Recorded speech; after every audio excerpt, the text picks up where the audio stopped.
నేను డాక్టర్ మలిక్. ఇవాళ మనం ఒక ఇంపార్టెంట్ టాపిక్ గురించి మాట్లాడుకుందామండి. అంటే ఏ కండిషన్లో మనం సెకండ్ ఒపీనియన్ తీసుకోవాలి. అంటే ఒక సెకండ్ ఒపీనియన్ అంటే ఒక డాక్టర్ దగ్గర మనం చూపించుకుంటున్నాం.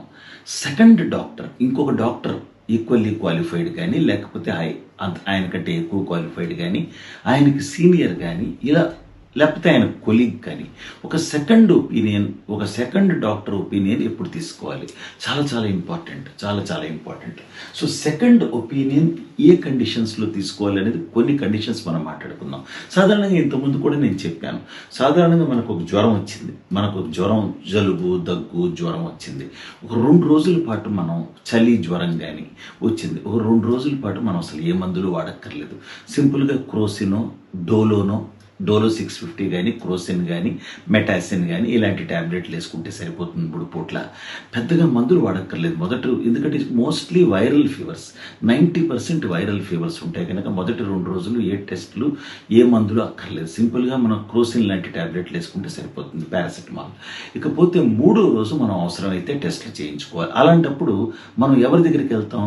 General medicine. ఫస్ట్ మనం వెళ్ళేది జనరల్ మెడిసిన్ డాక్టర్, ఎండి జనరల్ మెడిసిన్ డాక్టర్ దగ్గర. ఆయన్నే మనం జనరల్ ఫిజిషియన్ అంటాం.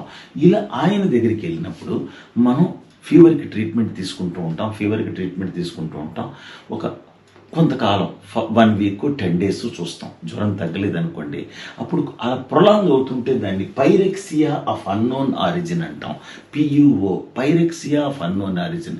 ఏ టెస్టులు చేసి చూసినా పెద్దగా ఏమీ పాజిటివ్ అవ్వవు, ఏ టెస్టులు చేసినా ఏమీ పాజిటివ్ కాదు, మామూలుగా ట్రీట్మెంట్ ఇస్తుంటారు.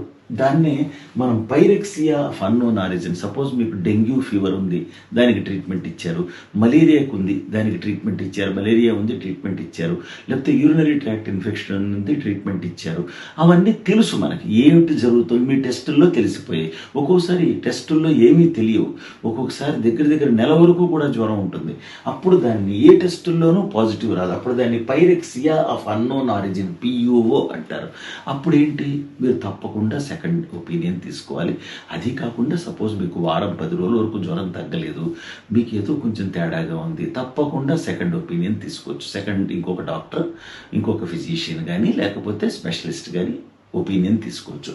అలాగే సపోజ్ ఒక జనరల్ మెడిసిన్ డాక్టర్ మీకు టీబీ ఉంది, అసలు ఈ మధ్య బాగా తగ్గిపోయిందండి, టీబీ అనేది బాగా తగ్గిపోయింది. అంటే టీబీ ఊపిరితిత్తులకు రావచ్చు, ఎక్కడైనా బాడీలో ఎక్కడైనా టీబీ రావచ్చు. ఊపిరితిత్తులకు రావచ్చు, మెదడుకి రావచ్చు, వెన్నెముకకి రావచ్చు, కడుపులో ట్యూబర్కులోసిస్ రావచ్చు, ఎక్కడైనా టీబీ అనేది దేనికైనా రావచ్చు బాడీలో. ముఖ్యంగా ఎక్కువగా ఊపిరితిత్తులు టీబీ చూస్తూ ఉంటాం. అలాంటప్పుడు కూడా ఒక డాక్టర్ మీకు టీబీ ఉంది అని చెప్పి ట్రీట్మెంట్ స్టార్ట్ చేయబోతుంటే, అలాంటప్పుడు కూడా, ఎందుకంటే 6 నెలలు వాడాలి మందులు, అలాంటప్పుడు కూడా మీరు సెకండ్ ఒపీనియన్ తప్పకుండా తీసుకోవచ్చు, తప్పకుండా తీసుకోవాలి. ఇకపోతే కార్డియాలజీ దగ్గరకు వచ్చేటప్పటికి ఇక్కడ కొంచెం అవకాశాలు తక్కువ ఉంటాయి. ఎందుకంటే మీరు చెస్ట్ పెయిన్తో వెళ్తారు పేషెంట్. అంటే సపోజ్ మీకు చెస్ట్ పెయిన్ వచ్చింది, మీరు ఒక కార్డియాలజిస్ట్ దగ్గరికి వెళ్ళారు, ఈసీజీ 2D ఈకో అవన్నీ తీశారు, ఇంకా ట్రోపోనిన్ ఐ అని ఒక టెస్ట్ చేస్తారు, మీకు తప్పకుండా హార్ట్ అటాక్ అని తేల్చారు.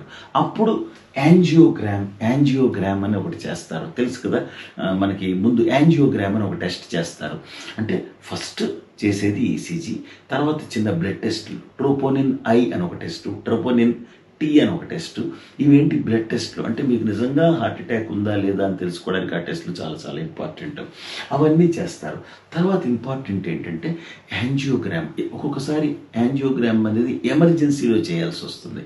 అప్పుడు మీకు సెకండ్ ఒపీనియన్ అవకాశం ఉండదు. కావలిస్తే మీరు రిపోర్ట్స్ పంపించి మీకు తెలిసిన డాక్టర్తో on phone you can take second opinion.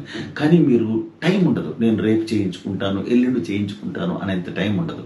Doctors ఇమ్మీడియట్గా చేయించుకోవాలి అంటే చేయించుకోవాలి. ఆ టైంలో మీకు అంత టైం లేదు, ఎందుకంటే మీకు అంత టైం ఇవ్వదు. మీకు వచ్చిన ప్రాబ్లం మీకు అంత టైం ఇవ్వదు.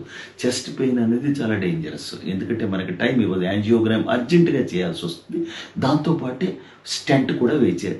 యాంజియోగ్రామ్ చేసేటప్పుడే యాంజియోప్లాస్టీ చేసేయాల్సి వస్తుంది. యాంజియోగ్రామ్ అంటే చూడటం, అంటే రక్తనాళాలు, గుండెకి వెళ్ళే 3 రక్తనాళాల్లో సరఫరా ఎలా ఉంది, ఎక్కడైనా బ్లాక్స్ ఉన్నాయా అనేది చూడడం, దాన్ని యాంజియోగ్రామ్ అంటారు.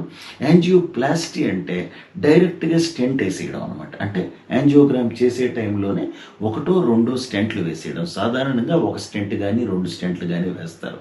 సాధారణంగా 3 స్టెంట్లు, ఎందుకంటే ఉన్నవే 3 రక్తనాళాలు.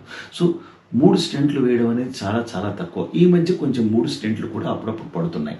సో ఈ 3 స్టెంట్లు వేయాల్సిన పరిస్థితి వచ్చినప్పుడు మీరు కావలిస్తే డాక్టర్తో డిస్కస్ చేయొచ్చు. అంటే 3 స్టెంట్ల బదులు మనం బైపాస్, అంటే సిఏబీజీ అంటామండి, కొరోనరీ ఆర్టరీ బైపాస్ గ్రాఫ్టింగ్. దీన్నే మనం బైపాస్ అంటాం, ఓపెన్ హార్ట్ సర్జరీ అని కూడా అంటాం, బైపాస్ ఆపరేషన్ అంటాం. సో ఇది కూడా ఎమర్జెన్సీలో జరుగుతున్నా సరే డాక్టర్తో మీరు డిస్కస్ చేయొచ్చు. ఏమంటే 2 స్టెంట్లు అంటే 3 స్టెంట్ల బదులు బైపాస్ చేస్తారా అని డిస్కస్ చేయొచ్చు. డాక్టర్ అప్పుడు మీకు ఎక్స్ప్లెయిన్ చేస్తారు. ఈ విషయంలో అంటే 3 స్టెంట్లు వేయాలా, బైపాస్ చేయాలా, 2 స్టెంట్ల వరకు పర్వాలేదు.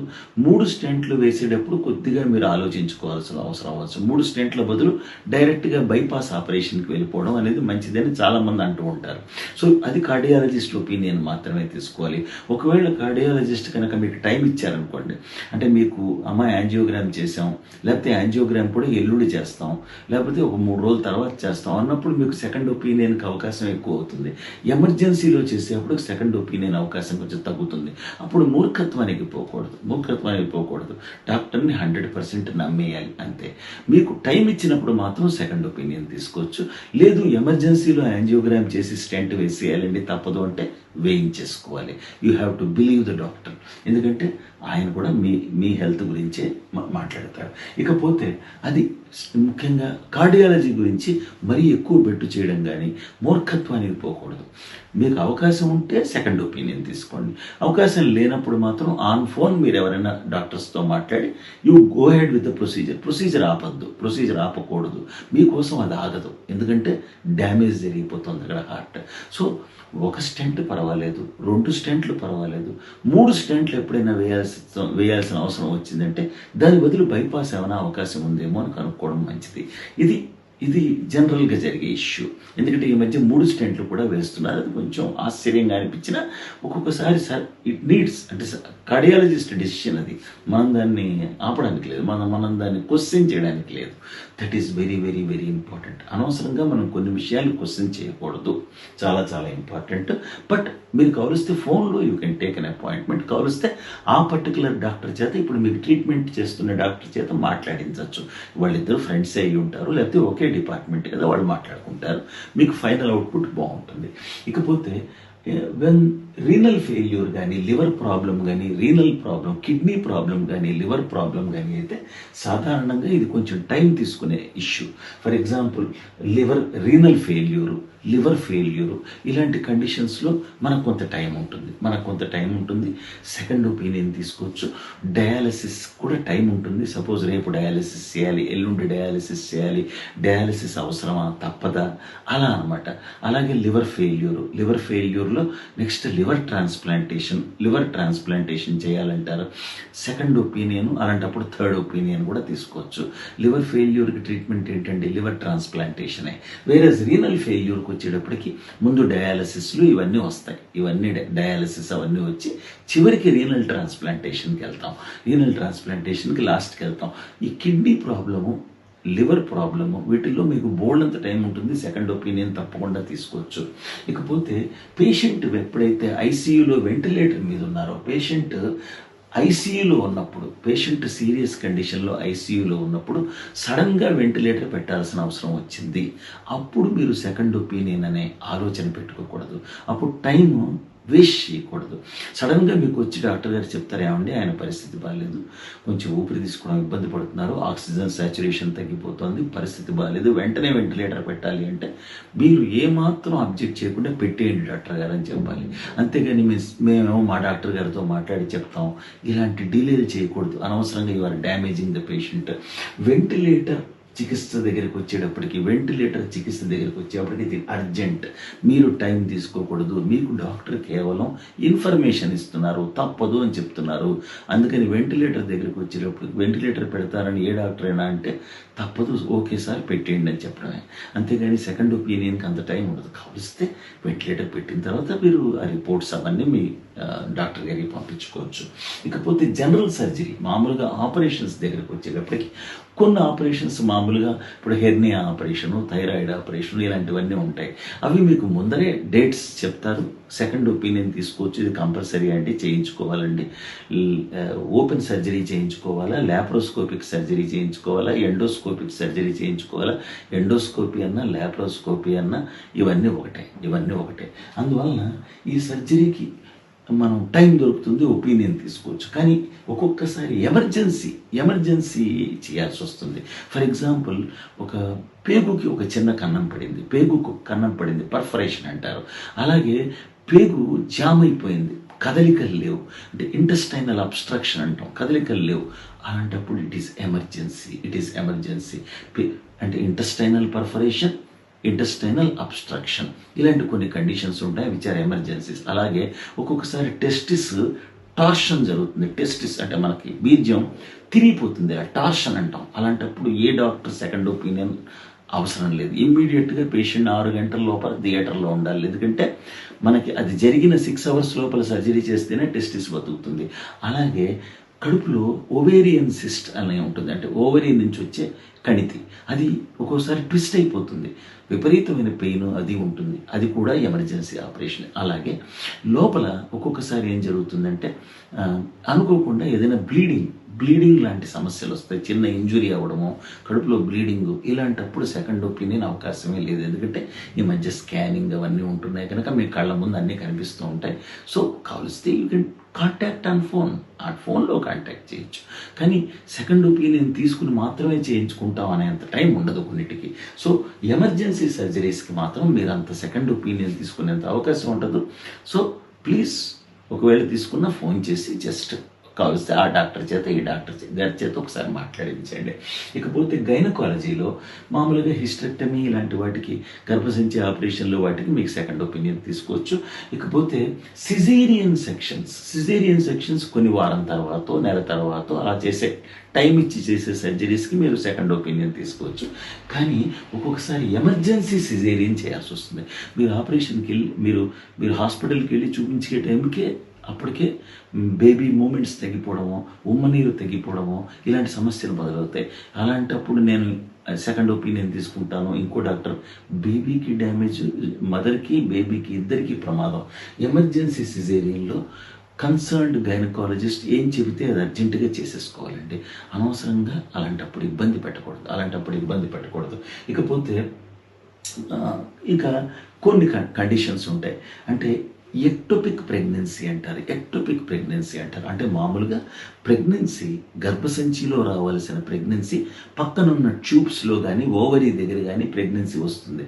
అలాంటప్పుడు ఏమవుతుంది, గర్భసంచిలో ప్రెగ్నెన్సీ వస్తే అది మెల్లగా గ్రో అవుతుంది, 9 months వరకు ఉంటుంది. అదే పక్కన సన్నటి ట్యూబ్లో ప్రెగ్నెన్సీ వచ్చింది అనుకోండి, అంటే ఓము స్పర్ము అక్కడ ట్యూబ్లో కలిసాయి అనమాట, అక్కడ గ్రో అవుతుంది అన్నట్టు.